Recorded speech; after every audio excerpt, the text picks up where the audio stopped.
À 13 h, policiers et gendarmes ont repris le contrôle de la situation. Les manifestants algériens quittent la ville dans la précipitation, emmenant avec eux les blessés et les morts. La nouvelle se répand comme une traînée de poudre.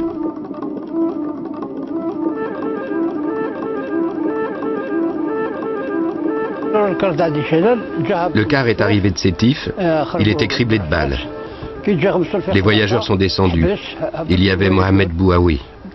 Je lui ai demandé, Mohamed, qu'est-ce qui s'est passé? Pourquoi ce car est criblé de balles? Il m'a répondu, Sétif s'est rebellé. Et vous ici, qu'est-ce que vous attendez? Quand je suis arrivé dans mon village, j'ai vu le chauffeur de taxi Ladouani. Il criait « Au nom de Dieu, soulevez-vous, la révolte a éclaté ». Et il a pris la route du village des Amoucha et de Périgodeville en continuant à crier « Soulevez-vous, la révolte a éclaté ». À 280 km de là, à Guelma, on s'apprête aussi à célébrer la victoire. Ici, comme à Sétif, les nationalistes en profitent pour afficher leurs revendications et brandir le drapeau algérien aux côtés de ceux des Alliés. Le sous-préfet de Guelma, André Achiari, a eu connaissance des événements de Sétif. Il demande à ses hommes de se tenir prêts. Nous sommes tombés sur une brigade, un barrage de gendarmerie dont la moitié était à genoux, puis à genoux, l'autre moitié debout, et derrière eux était Achiari, le sous-préfet de Guelma. Et ils ont fait feu sur nous. Et c'est la débandade. À partir du moment où vous avez un phénomène qui échappe à l'autorité coloniale, à partir du moment où vous avez une manifestation dont le contenu, les slogans, les drapeaux, les thèmes ou les leaders ne sont pas autorisés par le pouvoir en place, à partir du moment où vous avez quelque chose qui met en péril l'institution coloniale en tant que telle, la méthode classique, c'est la répression. Ce qui se passe à ce moment-là, c'est qu'il y a réellement une volonté aussi de mater un mouvement dont on a peur qu'il enflamme toute l'Algérie. On a un sentiment, en mai 45, qu'il y a là peut-être une date charnière où si on ne réprime pas vite ce qui est en train de se passer, l'Algérie peut nous échapper. Et dans le système colonial français, l'Algérie, c'est une sorte de pivot. Ce qui se passe en Algérie est une caisse de résonance de ce qui pourrait se passer partout ailleurs. L'état de siège est instauré dans le département du Constantinois. Il est désormais interdit aux civils de sortir après 18 heures. Le gouverneur d'Algérie, Yves Châtaigneau, prend des dispositions exceptionnelles. Il transfère ses pouvoirs au général Henri Martin, avec pour mission de contenir l'insurrection et de rétablir l'ordre de toute urgence. Si le calme est revenu dans les villes, dans les campagnes, l'annonce des fusillades a suscité la colère. Toute la région s'embrase. Les paysans algériens s'arment de bâtons, de faucilles et de haches. Ils s'acharnent sur les symboles de l'État colonial, tribunaux, maisons communales, bureaux de poste. Des maisons sont détruites. Au nord de Sétif, à Kherrata, la population française prend peur et déserte le village. Les autorités du village avaient dit qu'il fallait que tout le monde se réfugie au château. Et là, tout le monde s'est barricadé quand il y avait du monde. C'était la peur, la cohue. Mais c'était terrible. Alors on a envahi le village. Les Français s'étaient réfugiés au château d'Ussay. Je ne sais pas qui leur a dit qu'on allait venir les tuer. Alors nous, qu'est-ce qu'on a fait? On est allé au dépôt d'essence. On a pris 2 fûts et on en a acheté un à l'intérieur de la poste et l'autre à l'intérieur de la maison de la famille Saxe. On a craqué une allumette et on a mis le feu à la poste.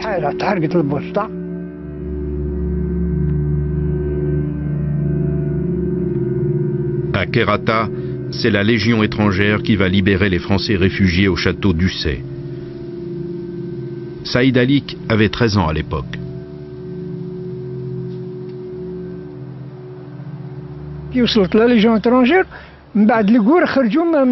Quand la Légion étrangère est arrivée, les Français sont sortis du château d'Ussay.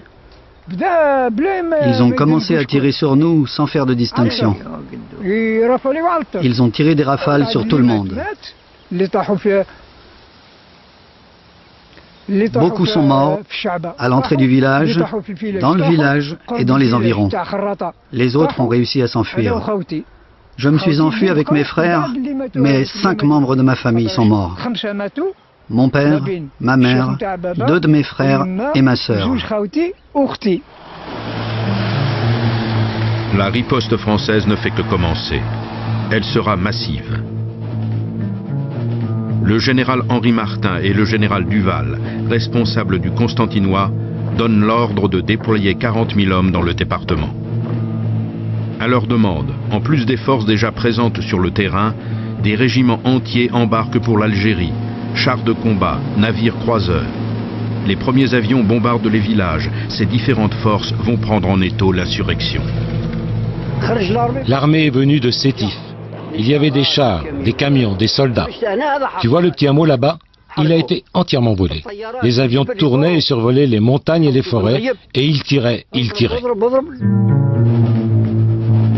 Face à la panique de la population française, les autorités locales renouent avec une pratique d'usage dans les colonies, les milices civiles. Le 9 mai 1945, le préfet Lestrade Carbonel publie dans la Dépêche de Constantine un appel à constituer des milices dans le but de contribuer au maintien de l'ordre. Les civils français vont prendre les armes pour assurer eux-mêmes leur sécurité. L'armée n'a pas encore atteint Guelma où la population est terrorisée. 280 personnes se présentent aussitôt au sous-préfet André Achiari. La gendarmerie fournit des armes à ceux qui n'en ont pas. La plupart des miliciens ont pour mission de patrouiller dans les rues et de garder les entrées de la ville. Mais certains d'entre eux vont participer de façon plus active. André Achiari est à leur tête. Cet ancien des services secrets français souhaite venir à bout de ce qu'il appelle le complot arabe. Il crée un comité de salut public, un conseil de guerre illégal qui rassemble des Français de toutes les tendances politiques et de toutes les couches sociales. Dès le 9 mai, cette organisation va dresser la liste des manifestants algériens. Ils seront arrêtés le soir même par les gendarmes et les miliciens. Blessé à la jambe lors de la manifestation du 8 mai, Yals Abdallah se trouvait alors à l'hôpital de Guelma. Comment nous avons appris ce qui se passait dehors? C'est quand on entendait les mugissements des bêtes qu'on avait dans les bestiaux, les bêtes, les moutons, les vaches qui gueulaient, et on entendait les rafales la nuit. Et on se demandait qu'est-ce qui se passait, et on ne savait pas. Et celui qui nous donnait la soupe, il nous dit « Remerciez le ciel que vous êtes ici et vous n'êtes pas dehors ». À Sétif, c'est l'armée qui a pris le contrôle de la ville. Français et Algériens restent cloîtrés chez eux.